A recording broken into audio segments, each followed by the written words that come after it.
ایک طرف یزید ہے، ایک طرف سیدنا حسین رضی اللہ عنہ ہے۔ حضرت حسین رضی اللہ عنہ صحابی ہیں، یزید صحابی نہیں ہے۔ فضیلت ہوئی کہ نہ ہوئی؟ ایک بار حضرت حسین رضی اللہ عنہ کا نام لے کر حضور نے اسے فرمایا ہے الحسین منی وانا من الحسین، حسین مجھ سے ہے، میں حسین سے ہوں۔ یزید کے متعلق ایسی کوئی روایت نہیں ہے۔ حضور نبی صلی اللہ علیہ وسلم نے حضرت حسین کو اپنے اہل بیت میں سے قرار دیا ہے کہ میرے گھر کے فرد ہیں۔ یزید کے متعلق ایسی کوئی بات نہیں فرمائی ہے۔ آپ نے حضرت حسین کے متعلق فرمایا ہے کہ حضرت حسین رضی اللہ عنہ یہ جنت کے پھولوں میں سے ایک پھول ہے۔ یزید کا نام لے کر آپ نے بات نہیں فرمائی ہے۔ حضرت حسین کے متعلق آپ نے فرمایا ہے الحسن والحسین سیدہ شباب اہل جنہ، حضرت حسین رضی اللہ عنہ جلدی نوجوانوں کے سردار ہیں۔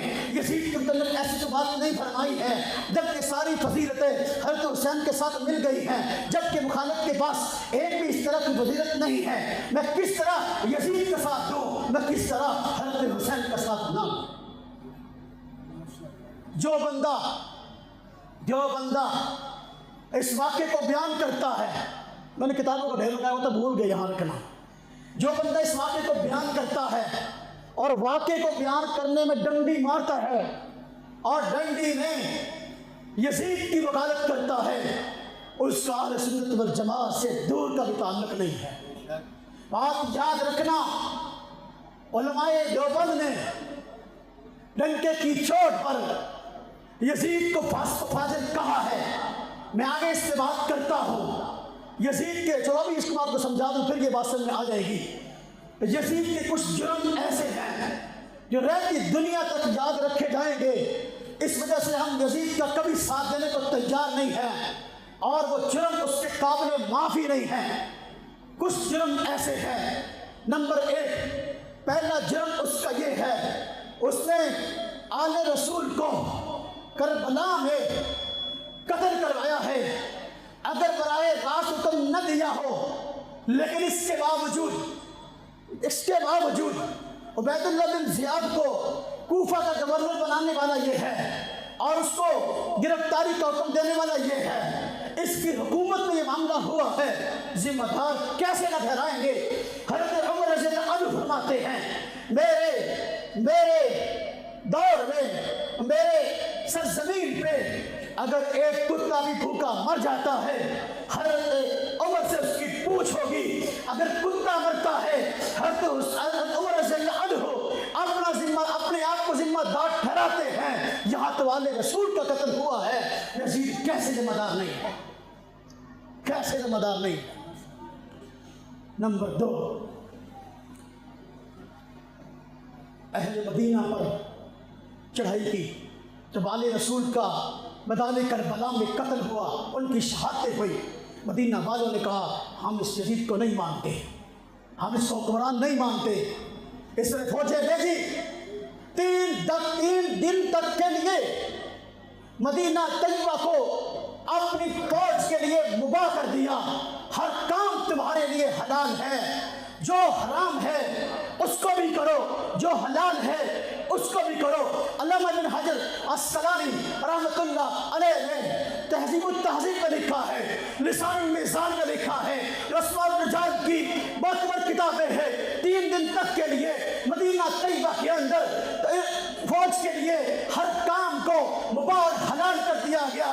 مسلمان عورتوں کی عصمت دری کی گئی، فوج نے زنا کیا۔ 3 دن تک مسجد نبوی کے اندر اذان نہیں ہوئی۔ حضرت سعید بن مسیب فرماتے ہیں، سنن دارمی میں روایت ہے، 3 دن تک مسجد نبوی میں اذان نہیں ہوئی، بلکہ یزید نے اپنی فوج کے گھوڑے مسجد نبوی کے اندر بندھوائے ہیں۔ فرمایا میں وہاں چھپا بیٹھا تھا، حضور نبی صلی اللہ علیہ وسلم کے روضے کے پاس 3 دن تک میں وہاں چھپا رہا۔ ان ایام میں نے دیکھا مسجد میں اذان تو نہ ہوتی تھی، لیکن جب نماز کا وقت ہوتا حضور نبی پاک صلی اللہ علیہ وسلم کے روضے سے میں اذان کی آواز سنائی دیتا تھا، میں آواز کی آواز کو سنتا تھا۔ مسجد نبوی کے اندر گھوڑے باندھے گئے، جماعت سے نماز نہ ہوئی، عورتوں کے ساتھ زنا کیا۔ علامہ ابن حجر رحمۃ اللہ علیہ نے تہذیب التہذیب میں لکھا ہے